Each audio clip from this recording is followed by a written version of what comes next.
Hello, I am Wanderer001 and this is my review of the Techhole HDMI splitter, which is a very convoluted name because this is actually not a splitter. This is an HDMI switch or switcher. The product description in Amazon is a little misleading, but aside from that, it's a nice little device for those who are in my particular situation, which is my TV has run out of HDMI ports on the back of it. I know first world problems or tech reviewer problems, but it is something that I have run into, and since I don't want to go out and get a new TV with lots of HDMI ports, this was the next best thing for me. This particular HDMI switcher is 2 inches long, has a depth of just under ½ inch, and is made of aluminum. That aluminum construction is a plus and a minus in my opinion. This particular HDMI switcher, I'm gonna start off with, it's on the cheaper end of things that were out there. I was looking for a quick solution.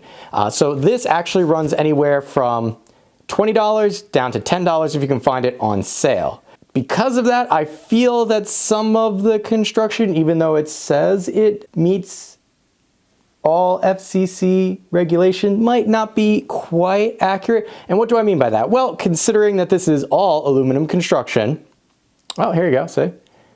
Oh, so there's no FCC one on this one, but it does meet our other standards. So what do I mean by that? Well, here's an example. When I had this plugged in and I was testing it, it's still winter-ish time around here, so static shocks are a thing. I would go over and I would touch this, and this is what would happen to the TV.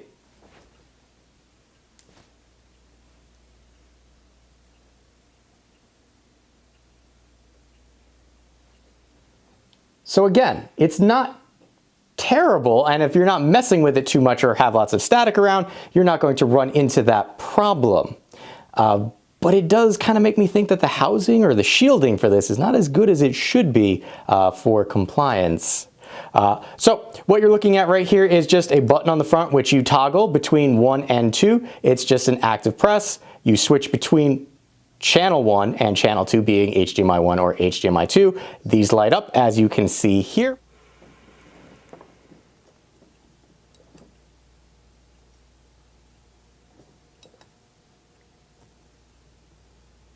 I will say that you do need 3 HDMI cables. You need 1 for the output and then 2 for the inputs from your individual devices. Now the actual usage of this is really simple. Here I was toggling between my Roku and my NVIDIA Shield, and it's just as simple as walking over and clicking the button.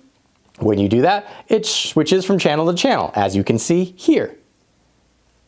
From one to the other, that was my Roku using Pluto, and this is NVIDIA Shield demonstrating Twitch. Now this is a nice crisp clean image as opposed to, again, what we got on the Roku, which isn't a 4K or even, fully HD stream. However, it's just as simple as clicking back and forth.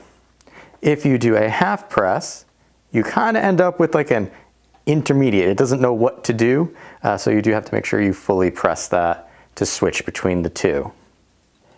Now, at least from my experimentation, it does not look like it degrades any of the quality that you're gonna get. Obviously, I don't have a 4K TV, but HD was perfectly fine. It is, the Techhole HDMI switcher here, is said to support 3D 1080p 4K at 2K 30 Hertz.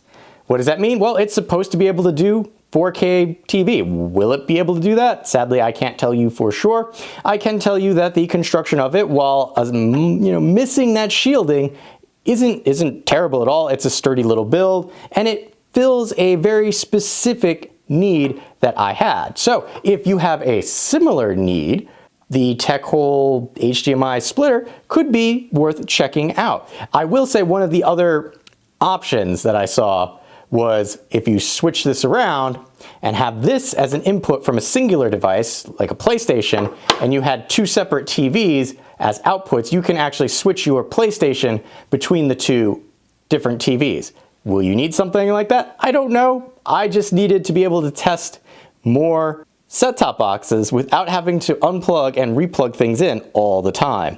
So for me, this was a little handy tool. Will it be a handy tool for you? for $20 to $10, it's not going to break the bank, so it could be worth checking out. I have been Wanderer001. If you have any questions or comments, please feel free to leave them in the area below. And as always, thanks for watching.